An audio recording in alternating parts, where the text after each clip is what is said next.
In the United States, 15 of the states do not require that the information given in sex education be factual.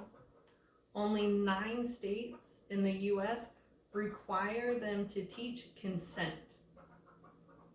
This is because most states in the United States teach abstinence-based sex education. Because of this, we see a rise in teen pregnancies and STDs. 29 states that require sex education to be taught in schools still focus mostly on abstinence, even after years of studies. Above all else, sex education should be educational and factual.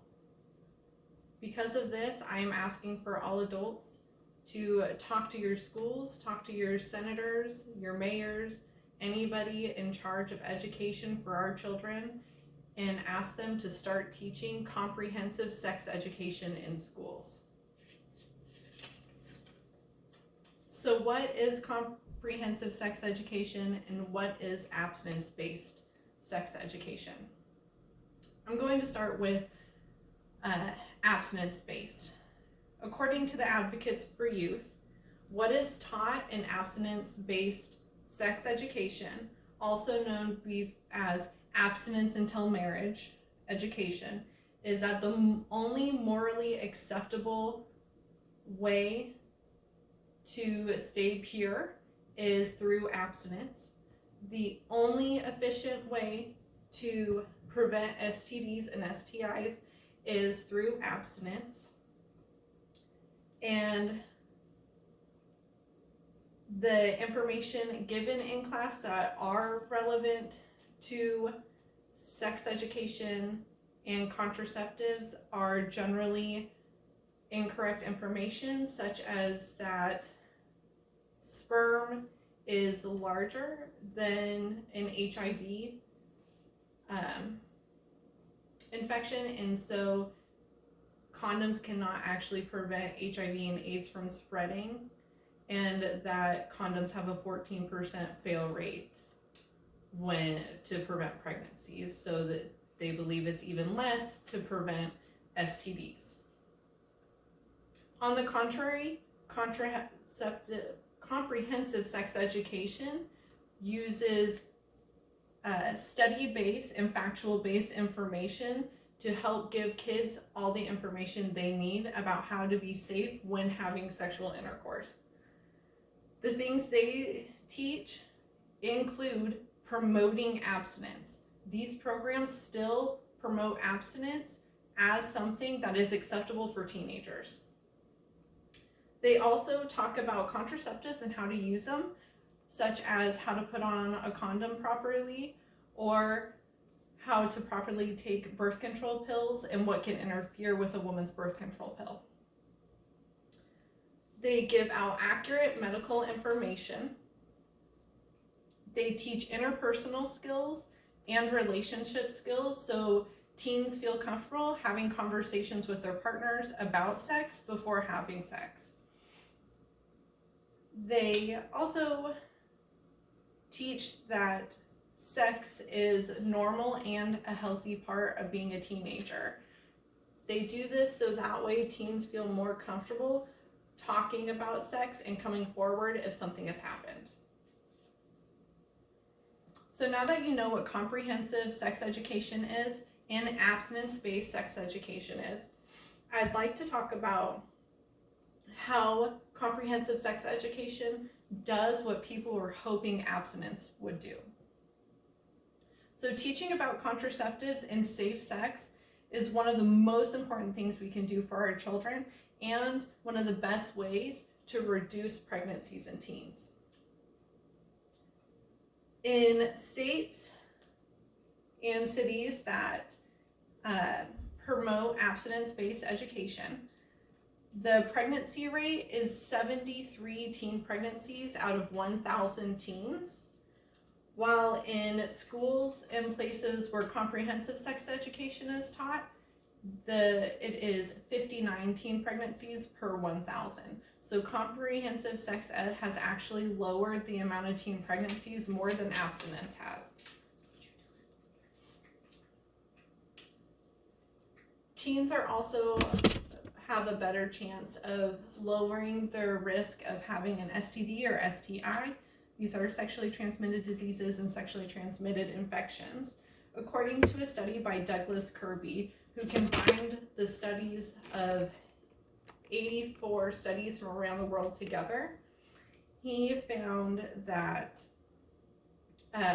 comprehensive sex education lowered STI rates and linked it to how the programs teach about contraceptives and consent, and this also leads to people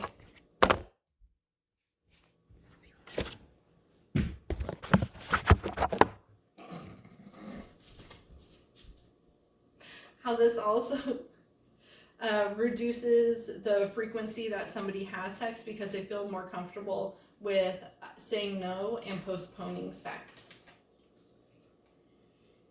So comprehensive sex education doesn't just reduce STIs and pregnancies, but it also teaches teens and children about their body and the development of their body. Now, this knowledge of the human body and your rights to your body helps put sex into perspective for kids and teenagers. So one thing that comprehensive sex education promotes is teaching children the correct names for their body parts, such as penis and vagina.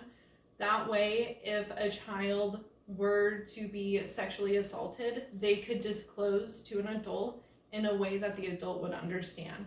So they could say that somebody inappropriately touched their vagina versus telling somebody that their uncle touched their monkey, which would not be universal to everybody.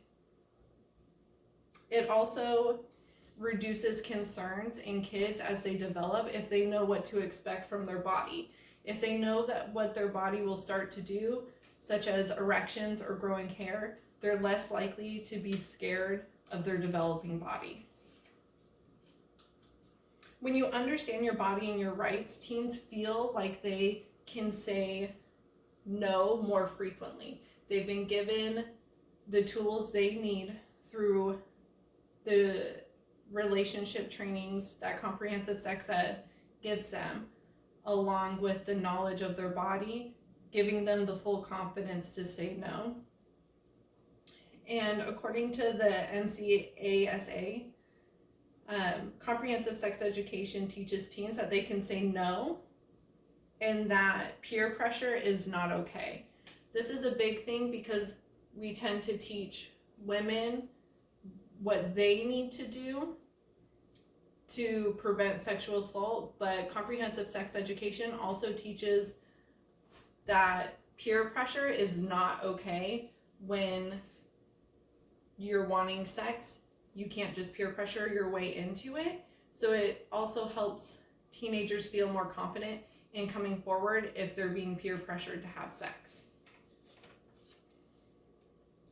The USA is #1 in the developing world for teen pregnancies. So out of all the developed nations in the world, the United States is #1. You would think that the people in charge of educating our children would want to do everything they could to give information to our teens and our kids to prevent more teen pregnancy. Why would adults want to continue teaching in a way that has been proven to not be beneficial in lowering STDs, lowering teen pregnancy, and raising abstinence? Because of this, I am asking every adult, whether you have a child or not, to talk to your schools, go to school board meetings and speak out, write a letter to your mayor or your senate. Ask them to stop teaching abstinence only sex education. Our schools and our students need comprehensive sex ed. Even if you do not have a child, your tax dollars go towards teaching these programs, funding these programs. And when teens get pregnant, they search for social services, which your tax dollars go to.